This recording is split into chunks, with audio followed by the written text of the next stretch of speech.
Corporate बहू और गांव वाली सास। अरे विमला आंटी प्लीज़ धीरे बोलिए, मम्मी जी को इंग्लिश समझ नहीं आती और हिंदी भी वो अपनी गांव वाली ही बोलती हैं। आप लोग बैठिए, मैं कॉफ़ी मंगवाती हूँ। ड्राइंग रूम में बैठी अपनी किटी पार्टी की सहेलियों के सामने नैना ने अपनी सास सावित्री देवी का परिचय कुछ इस अंदाज में कराया।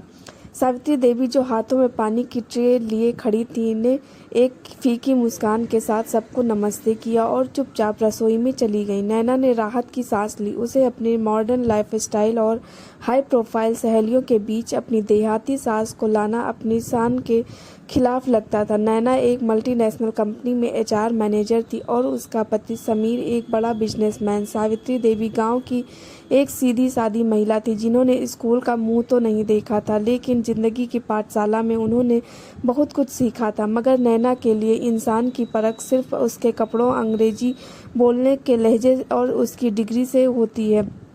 लेकिन दीक्षा अक्सर रात के खाने पर नैना समीर से कहती, समीर मम्मी जी को समझाओ ना कि जब मेरे कलीग्स आए तो वो अंदर रहा करें। उस दिन बॉस आए थे और मम्मी जी ने उनसे पूछ लिया, बेटा खाना खाकर जाओगे? कितना एम्बैरेसिंग था। यह कॉर्पोरेट कल्चर है, लंगर नहीं। सावित्री देवी सब सुनती थी पर चुप रहती थी। उन्हें लगता था कि शायद शहर के तौर तरीके अलग हैं और वो सच में अनफिट हैं। एक दिन अचानक घर में कोहराम मच गया। समीर घर आया तो उसका चेहरा सफ़ेद पड़ा हुआ था। वह सोफे पर धम्म से बैठ गया और सिर पकड़कर रोने लगा। सब खत्म हो गया नैना, सब खत्म हो गया। नैना घबरा गई। क्या हुआ समीर, बोलो तो सही। मेरे पार्टनर ने धोखा दिया है। उसने कंपनी के सारे फंड्स गबन कर लिए और मेरे नाम पर करोड़ों का लोन छोड़ गया। बैंक ने नोटिस भेजा है, अगर अगले 48 घंटों में हमने 50 लाख रुपए जमा नहीं किए तो यह घर, गाड़ी, सब कुछ नीलाम हो जाएगा और हो सकता है मुझे पुलिस केस भी झेलना पड़े। नैना के पैरों तले जमीन खिसक गई। 50 लाख, इतनी बड़ी रकम अचानक कहाँ से आएगी? उनकी सेविंग्स और म्यूचुअल फंड्स मिलाकर भी मुश्किल से 15-20 लाख हो रहे थे। नैना जो खुद को बहुत प्रैक्टिकल और स्मार्ट समझती थी, बुरी तरह घबरा गई। वह चिल्लाने लगी, मैंने कहा था उस पार्टनर पर भरोसा मत करो। अब हम क्या करेंगे? हम सड़क पर आ जाएंगे। मेरी जॉब से घर नहीं चलेगा। समीर तुम इतने लापरवाह कैसे हो सकते हो? नैना बजाय समाधान ढूंढने के समीर को कोसने लग गई। घर का माहौल तनावपूर्ण हो गया। समीर डिप्रेशन में जा रहा था और नैना अपना भविष्य डूबता देख रो रही थी।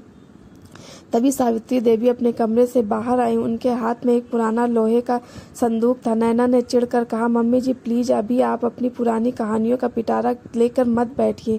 यहाँ हमारी ज़िंदगी बर्बाद हो रही है और आपको समझ भी नहीं आ रहा होगा कि मसला क्या है। सावित्री देवी ने नैना की बात अनसुनी कर दी। उन्होंने संदूक खोला और उसमें से कुछ पुराने कपड़े हटाए।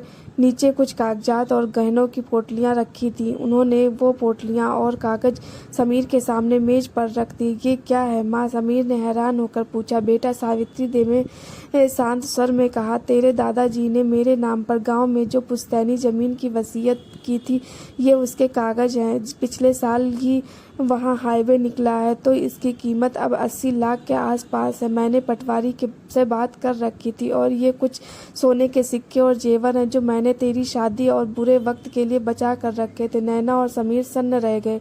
माँ, पर आपको तो पता था भी नहीं था कि ज़मीन के भाव क्या है? समीर ने पूछा। सावित्री देवी मुस्कुराई। बेटा, मैं स्कूल नहीं गई पर अनपढ़ नहीं हूँ। रोज़ अखबार नहीं पढ़ पाती पर दुनिया की एक खबर रखती हूँ। मुझे पता था कि व्यापार में ऊंच नीच होती रहती है। जब तुम लोग नई गाड़ियाँ और महंगे फ़ोन खरीदते थे, मैं चुपचाप तुम्हारे भविष्य के लिए जोड़ रही थी। नैना शर्म से पानी पानी हो गई। जिस सास को वह बोझ और गंवार समझती थी, आज उसी सास ने बिना एक पल की देरी की अपनी पूरी जिंदगी की जमा पूंजी बेटे बहू के कदमों में रख दी थी। नैना के पास डिग्री थी पर मुसीबत के वक्त धैर्य नहीं था। सावित्री देवी के पास डिग्री नहीं थी पर त्याग और दूरदर्शिता थी। समीर ने माँ के पैर पकड़ लिए। माँ, तुमने तो हमें बचा लिया। सावित्री देवी ने नैना के सिर पर हाथ रखा और बोली, बहू परेशान मत हो। पैसा तो हाथ का मैल है, आता जाता रहता है। बस परिवार साथ होना चाहिए। डिग्रियाँ नौकरी दिला सकती है लेकिन घर और रिश्ते चलाने के लिए समझदारी और बड़ा दिल चाहिए होता है। नैना की आंखों से आंसू बह निकले। उसने झुककर सास के पैर छुए। मम्मी जी, मुझे माफ़ कर दीजिए, मैं आपको तराजू पर तौल रही थी। मैं सिर्फ आपका बाहरी रूप और आपकी भाषा देख रही थी, आपके अंदर के सोने जैसे दिल को नहीं देख पाई। आज समझ आया कि असली क्वालिटी इंसान के संस्कारों में होती है, उसके कपड़ों में नहीं। उस दिन के बाद नैना के घर में कोई भी पार्टी होती तो वह गर्व से कहती, मिलिए मेरी सासू माँ से, ये हमारे घर की असली फाइनेंस मिनिस्टर है और सबसे समझदार इंसान है। कहानी का सार, किसी को भी वेशभूषा, भाषा या शिक्षा देकर उसकी अहमियत का अंदाजा मत लगाइए। तराजू सिर्फ वजन बता सकता है, क्वालिटी नहीं। अक्सर वो लोग जिन्हें हम कमतर आंकते हैं मुसीबत के समय सबसे मजबूत स्तंभ बनकर खड़े होते हैं। रिश्तों में स्मार्टनेस नहीं, समर्पण का काम आता है। सवाल आपके लिए, क्या आपने भी कभी किसी को इसके बाहरी आवरण से जज करने की गलती की है? क्या शिक्षा और समझदारी में फ़र्क होता है? उसने अनुभव कमेंट में शेयर जरूर कीजिएगा। अगर इस कहानी से आपके दिल को छुआ तो इसे लाइक, कमेंट और शेयर करें। अगर आप इस पेज पर पहली बार आए हैं तो रिश्तों की गहराई और ज़मीन की सच्चाई बयां करती है ऐसी मार्मिक पारिवारिक कहानी